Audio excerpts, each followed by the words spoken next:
সাবেক আইজিপি জনাব বেনজির আহমেদের বিরুদ্ধে অবৈধ সম্পদ অর্জনের অভিযোগ অনুসন্ধানের জন্য অসৎ হবেন তারা তো বেনজির সাহেবকে ধরে নেবেন যে উনি হচ্ছেন কি আমাদের আদর্শ। আসসালামু আলাইকুম দর্শক, দেশ ও দেশের বাইরে থেকে যারা আমার এই মুহূর্তে ভিডিওটি দেখেছেন সবাইকে অসংখ্য অসংখ্য ধন্যবাদ।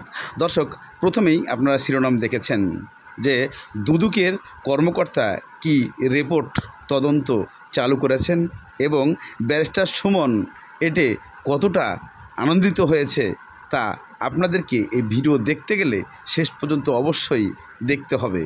এদিকে ব্যারিস্টার সুমনের করা রিটে বর্তমানে দুদক এই তদন্তকে বাছাই করে কার্যক্রম শুরু করেছে বেনজির আহমেদের বিপক্ষে।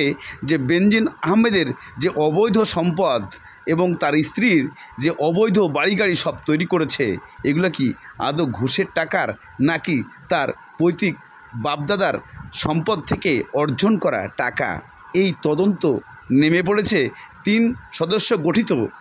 এই রিপোর্ট যখন জমা দিবেন, এই জমার প্রেক্ষিতেই শুরু হবে মামলার কার্যক্রম। এদিকে ব্যারিস্টার সুমন সেই সূত্র ধরে কিছু জানিয়েছেন যে আমি বাংলাদেশের নাগরিক হিসাবে, একজন আইনজীবী হিসাবে, একজন এমপি হিসাবে দুর্নীতির বিপক্ষে দাঁড়িয়েছি, আর আমি যতদিন বেঁচে থাকব আমি দাঁড়িয়ে থাকব, তবে কখনোই মাথা নত করব না।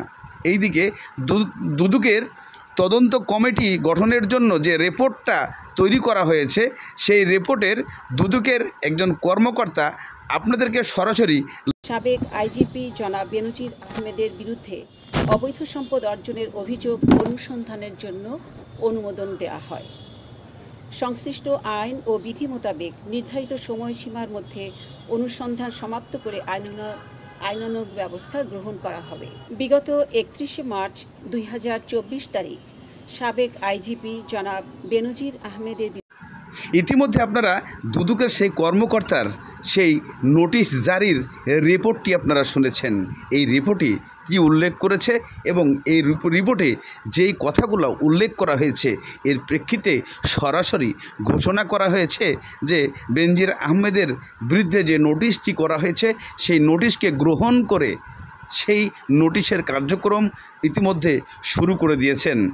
বর্তমানে দুদক তার বিপক্ষে কাজ করতে চলেছে। আমি ভবিষ্যৎ পরিকল্পনা আপনাদের জানাই যাচ্ছি। আল্লাহর অশেষ রহমত, আমি 5 বছর বাঁচি যদি, বাংলাদেশের উন্নয়নের ইতিহাস, বাংলাদেশের নেতৃত্বের ইতিহাস আমি বদলাই দিব। রাজনীতি কিভাবে করতে হয়, মানুষের সেবা কিভাবে করতে হয় এবং প্রকৃত আদর্শটা কি, মানে কোন জায়গায় বাংলাদেশটা রেখে যেতে হয়, বিশ্বাস রাখেন, এটা আমি আপনাদের করে দেখাবো। এই ব্যাপারে আমরা সম্পদের হিসাব দিয়ে আমরা ইন্টারভিউ দেই। তো উনার সম্পদের ফিরিস্তি এত বড় যে কোনটা আগে বলবো কোনটা পরে বলবো এটা আমার মাথায় ধরে না। তারপর দেখলাম যে 800 বিঘা 600 বিঘা প্রায় 1400 বিঘা তো আছে গোপালগঞ্জের। ব্যারিস্টার সুমন আরও বলেছেন যে বাংলাদেশে আমি রাজনীতি কাহাকে বলে, দুর্নীতি কাহাকে বলে, ভালো মানুষ কাহাকে বলে, কিভাবে মানুষের সেবা করতে হয়, কিভাবে আইন প্রয়োগ করতে হয়, কিভাবে আইনের পক্ষে হয়ে কাজ করতে হয়, আমি বেঁচে থাকলে এই 5 বছরে আমি সবাইকে দেখিয়ে দিব, একটি সুন্দর সুষ্ঠু বাংলাদেশ তৈরি করে দেখিয়ে দিব যে রাজনীতি কাহাকে বলে, কত প্রকার, এ কি কি।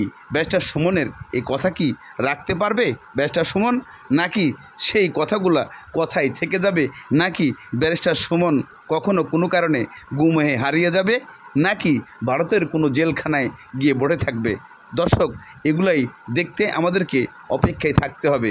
আজকের ব্যারিস্টার সুমনের এই আলোচনা নিয়ে আপনারা অবশ্যই কমেন্ট করবেন এবং ভিডিওটা শেয়ার করবেন। সবাইকে অসংখ্য অসংখ্য ধন্যবাদ।